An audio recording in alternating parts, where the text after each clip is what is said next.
Hi guys what's up, कैसे हैं आप लोग। मैं यहाँ पर पॉलिटी की सीरीज चला रहा हूँ और पॉलिटी के मोस्ट इम्पॉर्टेंट टॉपिक यहाँ पर डिस्कस कर रहा हूँ जो अपकमिंग प्रीलिम्स एग्जामिनेशन के लिए बहुत ही मायने रखते हैं। So here my first topic is curative petition. So this is important. Why this is in news? Because of Nirbhaya rape case recently two convicts filled the petitions in the Supreme Court is the curative petition to cure the review judgment. Curative petition कब आता है? After the review petition. Okay ये एक procedure होता है किसका? Supreme court का या फिर कोई भी हायर कोर्ट है या फिर कोई भी कोर्ट है, उसका एक प्रोसीजर होता है कि अगर कोई भी कन्विक्ट है या फिर एग्रीव्ड पर्सन है, वो अगर रिव्यू पेटिशन फिल करता है तो सुप्रीम कोर्ट अपने ही जजमेंट को रिव्यू करना होता है यहाँ पर। ऐसे ही रिव्यू पेटिशन के बाद वन मोर पेटिशन आता है, that is called the curative petition. And उसके बाद आता है मर्सी पेटिशन, पर मर्सी पेटिशन यहाँ पर एप्लीकेबल नहीं है। Okay, so that's why president ने मर्सी पेटिशन को क्या कर दिया था? रिजेक्ट कर दिया था। सो आओ चलो हम डिस्कस करते हैं about the curative petition. Okay, तो यहाँ the concept of curative petition was first evolved by the Supreme Court of India in Rupa Ashok Hura versus Ashok Hura and the other case 2002. Okay, सो ये कब start हुआ था, कब इसकी शुरुआत हुई थी? 2002 के केस में, जिसमें अशोक हुरा, रूपा हुरा और वर्सेस अनदर केस जो थे इसमें। Okay, here on the question whether an aggrieved person is entitled to any relief against the final judgment order of the Supreme Court even after the dismissal of the review petition। यहाँ question था कि क्या हम review petition के बाद भी ऐसी कोई पेटिशन है जिसमें पर एग्रीव्ड पर्सन सुप्रीम कोर्ट में क्या कर सकता है, कोई भी मीन्स पेटिशन दाखिल कर सकता है अपने आप को बचाने के लिए। Okay, So the concept of the curative petition is supported by the Article 137 of the Indian Constitution, or it provides that in the matter of law and rules made under the Article 145, Supreme Court Article 145 के according क्या करेगा? किसी को सजा सुनाएगा या फिर कोई भी लॉ या रूल्स को फॉलो करेगा। Similarly according to article 137 aggrieved person can fill the curative petition in the Supreme Court. Okay, so the Supreme Court has the power to review any judgment given by itself. Okay, अपने ही judgement को वो क्या कर सकता है? Review कर सकता है। अगर aggrieved person जाके सुप्रीम कोर्ट में क्या करे? रिव्यू पेटिशन फिल करता है तो। Okay, such a petition need to be filled within the 30 days from the date of judgement और the order. Within 30 days के अंदर उसको क्या करनी पड़ती है? एग्रीव्ड पर्सन को फिल करनी पड़ती है। क्या फिल करनी पड़ती है? पेटिशन फिल करनी पड़ती है कि भाई हमें प्लीज हमारे दोबारा से सारे जजमेंट को दिया जाए। और दूसरी बात यह है कि क्यूरेटिव पेटिशन फिल करने से पहले उनके एग्रीव्ड पर्सन के वकील को ये दिया जाता है कि भाई रिव्यू पेटिशन क्यों गलत है। ओके, क्योंकि वहां पे सुप्रीम कोर्ट के प्रेस्टीज की बात आ जाती है, इसलिए यहाँ जजमेंट देना पड़ता है। तो यहाँ पे AK सिंह जो कि निर्भया केस के जो कन्विक्ट थे 4 पर्सन में से 2 लोगों ने क्यूरेटिव पेटिशन जो फिल किया था, वहाँ AK सिंह ने ये बोला था कि भाई ऐसे सुप्रीम कोर्ट ने बोला था कि हम यहाँ सजा, फाइनल सजा अगर डेथ सेंटेंस देते हैं तो हो सकता है कि आगे लोग क्राइम करना छोड़ दें, रेप करना छोड़ दें। तो इसका ही अगेंस्ट AK सिंह ने बोला था कि ऐसा नहीं होता है कि अगर आप किसी भी पर्सन को डेथ सेंटेंस देते हैं कि ऐसा हो कि अदर पर्सन ये क्राइम दोबारा नहीं करेंगे या फिर कोई भी पर्सन होगा इस क्राइम को दोबारा से नहीं करेगा। So that's why curative petition come in force after the review petition in case of Nirbhaya case. Okay, now here curative petition must be first circulated to the bench of the 3 senior most judges। So remember here किनके बीच में ये revolve होता है? जो finally review petition या फिर finally जो judgement दिया जाता है जो भी सुप्रीम कोर्ट बेंच के द्वारा एग्रीव्ड पर्सन के लिए, उन्हीं के पास ये क्रिएटिव पिटिशन जाता है, वही इसकी सुनवाई करते हैं। और ये सुनवाई ऐसा नहीं है कि ओपन कोर्ट में किया जाए, इसके लिए एक रिक्वेस्ट दी जाए कि भाई मेरी सुनवाई को ओपन कोर्ट में होना चाहिए। ये always he with in a room होती है, इसको डिस्क्लोज नहीं किया जाता है, मीडिया के सामने भी इस चीज को नहीं रखा जाता है यहाँ पे। और यहाँ पे 3 सीनियर मोस्ट जज जो है इसको क्या जजमेंट को सुनेंगे। Who passed the concerned judgment, a curated petition is usually decided by the judge in the chamber unless a specific request for an open court hearing allowed. So that's why curated petition was in news recently because of Nirbhaya case कांड। सो सभी लोगों को फांसी दे दी चुकी है, यह सारी चीजें क्या हो गई थी, कैंसिल हो गई थी। और the under the guilty all the person hand by the supreme court and given the death penalty to them. Okay, so बहुत ही बड़ा क्राइम है, इस चीज से बचना चाहिए। Now I am going to other important topic that is article 131 of the Indian constitution. Why this is in news? क्या होता, केरला गवर्नमेंट ने ये केरला गवर्नमेंट ने सुप्रीम कोर्ट में क्या किया था कि against challenge the Citizenship Amendment Act. Kerala government ने पिटीशन फिल किया था इसमें सुप्रीम कोर्ट में, किसके खिलाफ किया था, सिटीजन अमेंडमेंट एक्ट, कि भाई ये amendment act against of the law है, इसको नहीं अप्लाई करना चाहिए पूरे भारत में, क्योंकि ये क्या कर रहा है, रिलीजियन बेस्ड है, ये इक्वलिटी को सपोर्ट नहीं करता है, दैट्स वाई ये नहीं करना चाहिए। दैट्स वाई ये वॉलेटिंग the doctrine of basic structure of the Indian Constitution as it's against the principle of the equality, freedom, secularism which form part of the basic structure of the Constitution। तो Kerala government ने इसको क्या किया था, fill किया। तो first state है जिसने सिटीजन अमेंडमेंट एक्ट के थ्रू को चैलेंज किया था सुप्रीम कोर्ट में। ओके, नाउ अब हम देखते हैं क्या होता है इसमें। So the Supreme Court has a 3 kind of jurisdiction. First is the original jurisdiction, appellative jurisdiction and advisory jurisdiction. So what is the original jurisdiction? It will come only under the Supreme Court. Supreme Court ही इसको start करेगा और इसमें final decision supreme court ही है। अपीलेटेड है कि भाई appeal जारी है कि लोअर कोर्ट से हायर कोर्ट में कि भाई इसकी प्लीज सुनवाई की जाए। सेमली एडवाइजरी, एडवाइजरी का प्रेसिडेंट क्या करेगा भाई, एडवाइस लेगा सुप्रीम कोर्ट से, कुछ भी करने है सुप्रीम कोर्ट एडवाइस लेगा कोई भी काम करने से पहले। So under article 131 of the constitution किस में आता है, ये ओरिजिनल जुरिडिक्शन के अंडर आता है। Supreme Court has original jurisdiction to deal with the dispute between the centre and the state and the centre and the state on the one side and another side on the other state and 2 और more state. इनके बीच में क्या हुआ, कोई भी dispute है उसको resolve करने के लिए वो क्या कर सकते हैं, कोई भी स्टेट कहां पर सुप्रीम कोर्ट में पेटिशन क्या है दाखिल कर सकते हैं अकॉर्डिंग टू आर्टिकल 131। लेकिन बहुत सारे डिस्प्यूट अलग अलग होते हैं, like you can say here और द कॉन्ट्राडिक्टरी और the inter state river water dispute fall with in the jurisdiction of article 262, it will not come under the article 131। Article 131 के अकॉर्डिंग क्या इसमें दाखिल नहीं कर सकते, आप सुप्रीम कोर्ट में कोई पिटिशन को दाखिल नहीं कर सकते हैं। ये किसके अंडर आएगा, jurisdiction of article 262। So remember guys, this is the more important. So no such high court has such jurisdiction. इस तरीके की जुरिडिक्शन हाई कोर्ट में क्या होती है, दाखिल नहीं की जाती है। रिमेंबर फर्स्ट स्टेट कौन सा था भाई, केरल था। Remember Kerala is the first state who challenged the Citizenship Amendment Act in the Supreme Court here. Okay, so remember guys, this is the important article. So now I am going to next important topic, that is the anticipatory bail via section 438 of the Code of Criminal Procedure।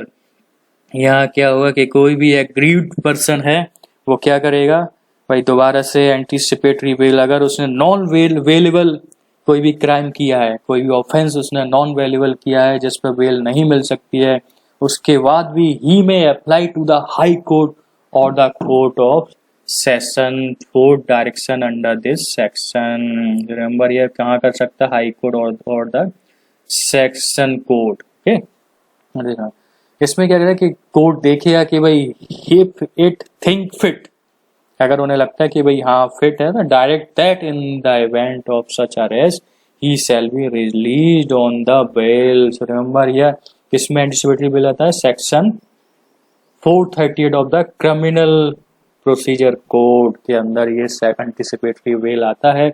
इसमें कोई भी aggrieved person जो non वेलेबल crime करता है, non वेलेबल offence करता है, उसको भी बेल मिल सकती है अगर कोर्ट उसमें क्या करे कि भाई हाँ इनको देना चाहिए, भाई ये इनके लिए ये जरूरत है एंटिसिपेटरी बेल, सो इनको देना चाहिए इस चीज का। So that's why this is in news recently. Okay, वो 30। So this is important topic. Now I am going to next important topic, that NIA, National Investigation Agency. This is the important. So many new amendment means so many new point added in this one.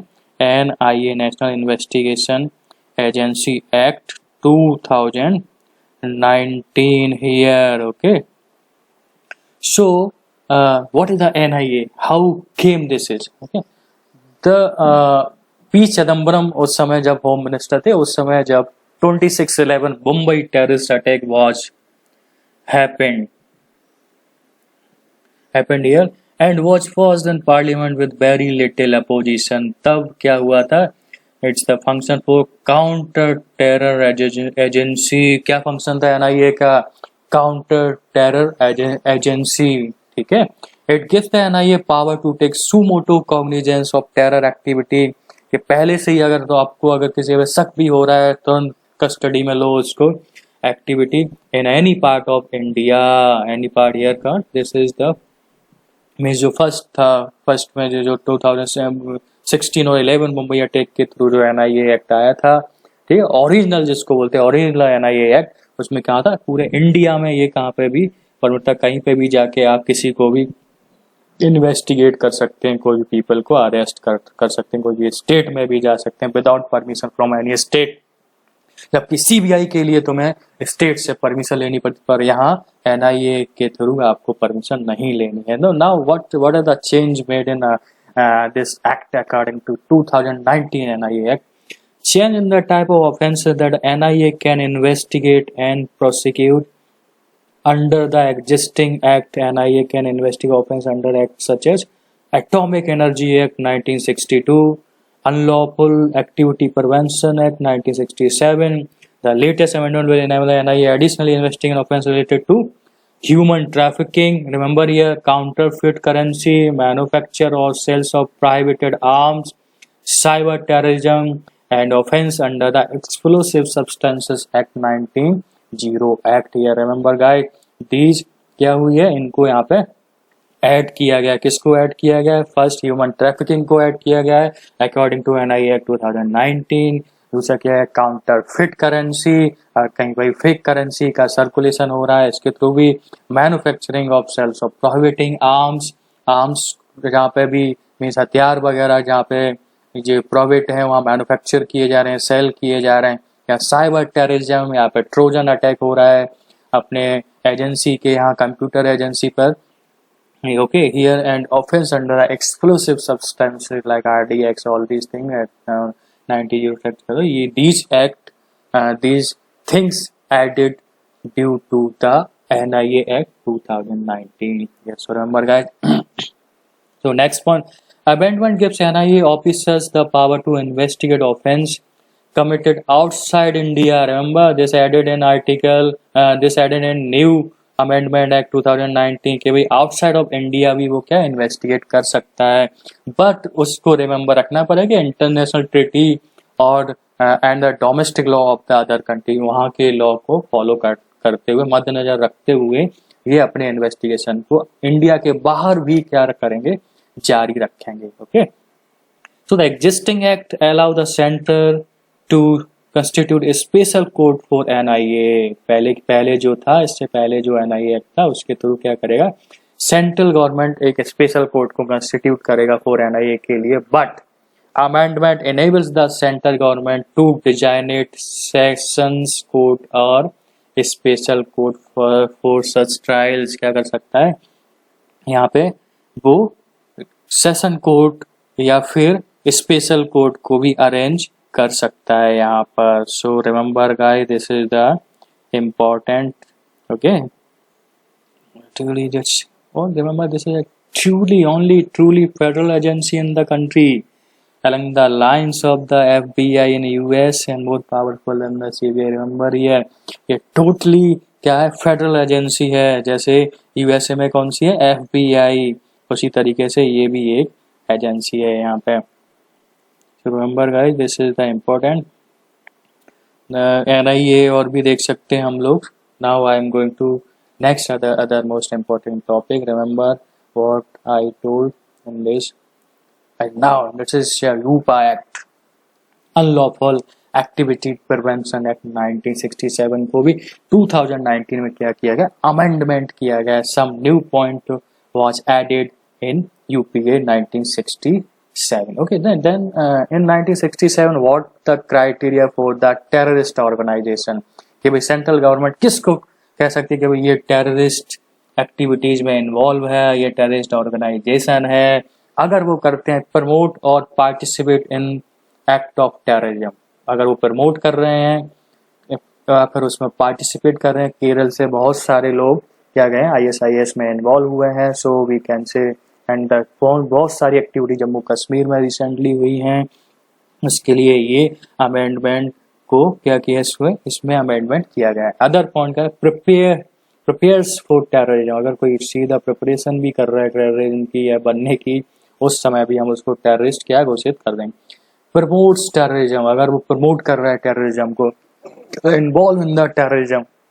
और additionally क्या add करता है, individual as a terrorist on the same ground, एक single person को भी हम terrorist बोल सकते हैं अगर वो खुद अपने आप में ही कुछ इस तरीके की एक्टिविटी कर रहा है जो कि अपने देश के लिए अच्छा नहीं है, अपनी कंट्री के लिए अच्छा नहीं है, अपने लोगों के लिए अच्छा नहीं है, हम उसको भी क्या कर सकते हैं। यहाँ पे आपको देखना चाहिए, या क्राइटेरिया सेंट्रल गवर्नमेंट ने डिफाइन नहीं किया कि किस क्राइटेरिया के अंदर इंडिविजुअल आप डिफाइन कर रहे हैं कि भाई कैसे आप बोलें कि ये टेररिस्ट है। जस्ट आप गए वहां पे और उसको उठाया कि आपको लगे सस्पेक्ट कि भाई ये कुछ करने जा रहा है या फिर कर रहा है, तुमने उठाया और उसको किसके ऊपा एक्ट के थ्रू अरेस्ट कर लिया गया है। रिमेंबर ये उस समय बहुत सारा क्रिटिसिज्म हुआ था सेंट्रल गवर्नमेंट के ऊपर। सो this is the important point.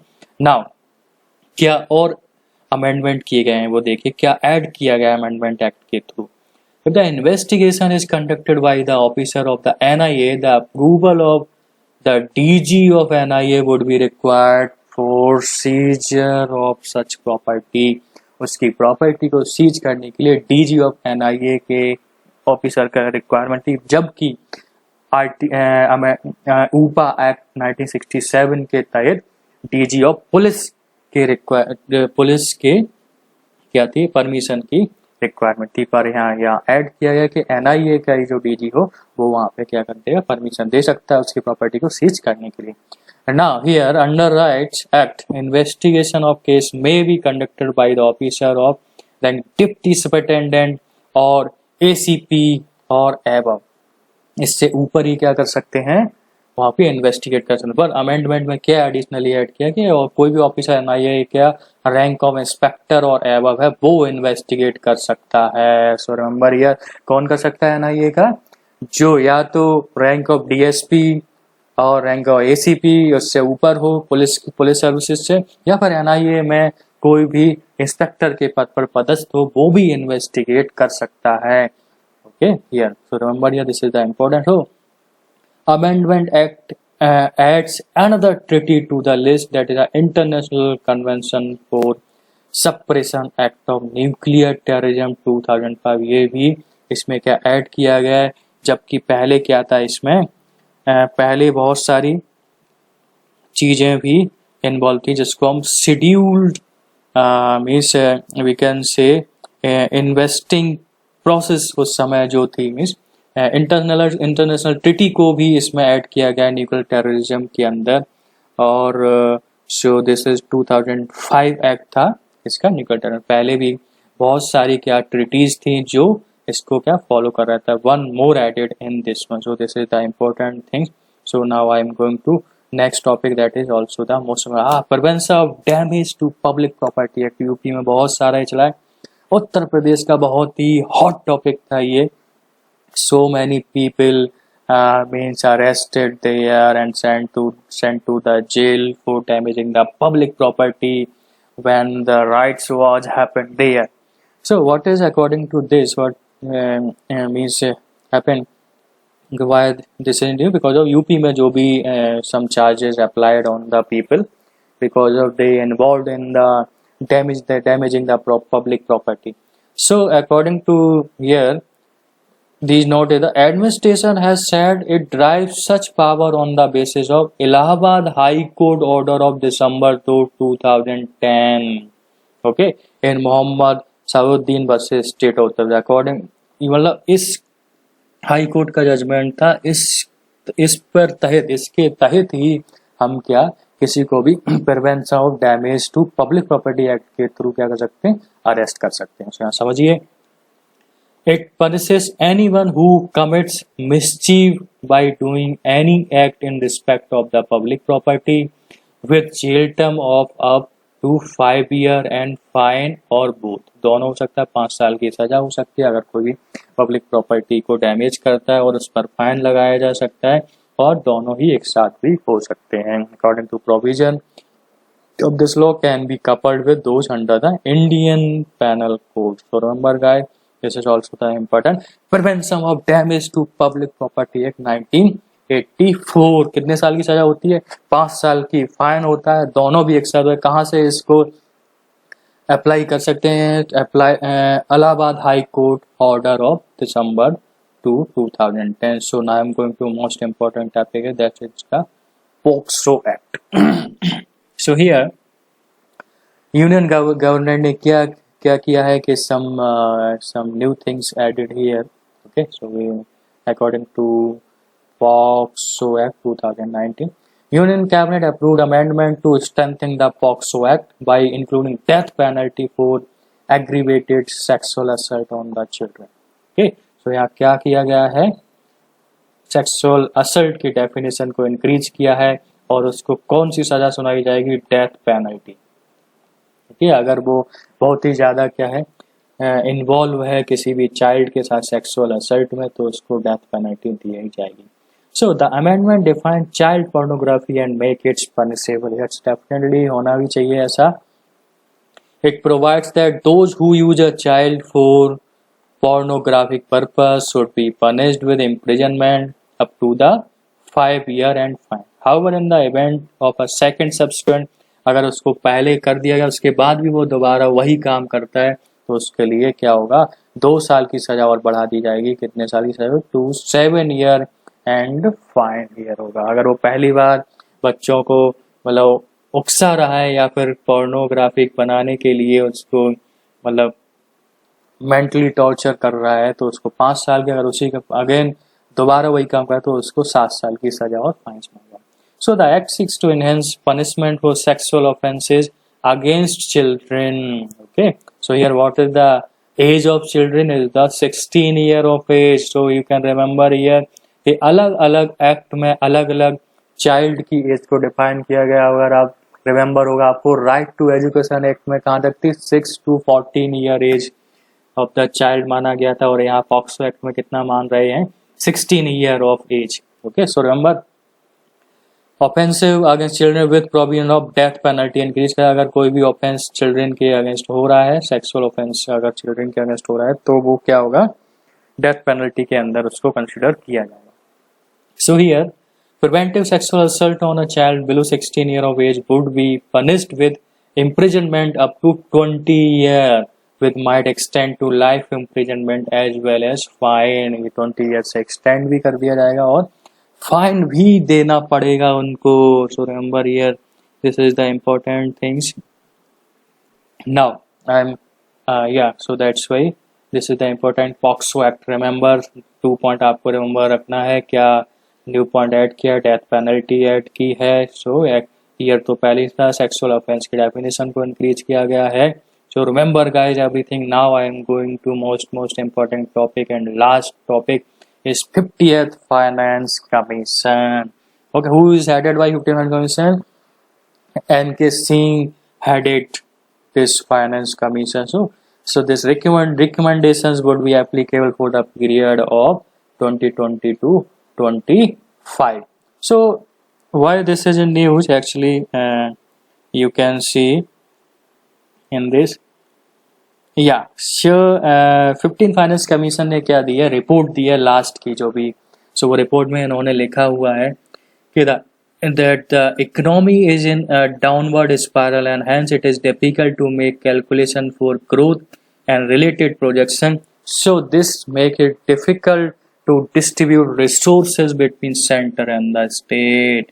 Okay, remember here 50th finance commission क्या काम करती है, रिसोर्सेज को डिस्ट्रीब्यूट करती है among the state, central and union territory. Okay, so here other points, the distribution of tax proceeds between the centre and state. ये क्या करती है, टैक्स को डिस्ट्रीब्यूट करती है.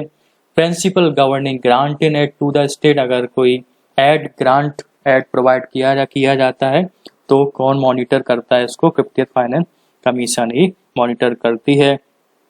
Okay, so measures to be taken to augment the consolidated fund of the state. So this is also कहाँ से major किया जाता है, consolidated fund of the state से इसको मेजर किया जाता है. Study the impact of GST on the economy.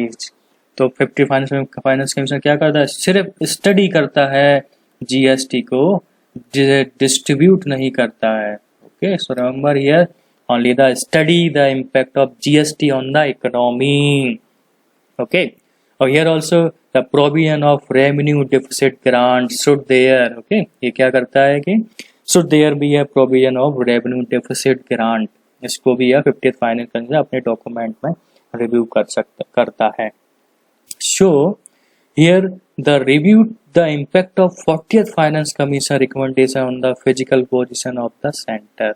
Okay, क्या फिजिकल पोजीशन है सेंटर की, ये भाई कितना टैक्स किसको डिस्ट्रीब्यूट करना चाहिए, कौन से स्टेट को देना चाहिए, ये सब क्या करता है, नेक्स्ट आने वाले फाइनेंस कमीशन पुराने वाले फाइनेंस कमीशन का रिव्यू करके डिफाइन करता है. Review the debt level of the centre and state and recommend the road map. अभी डेट लेवल भी क्या करता है 50th finance commission, date level को भी रिड्यूस करके भाई कितना उधारी है कितना नहीं है उसको भी रिव्यू यही करता है.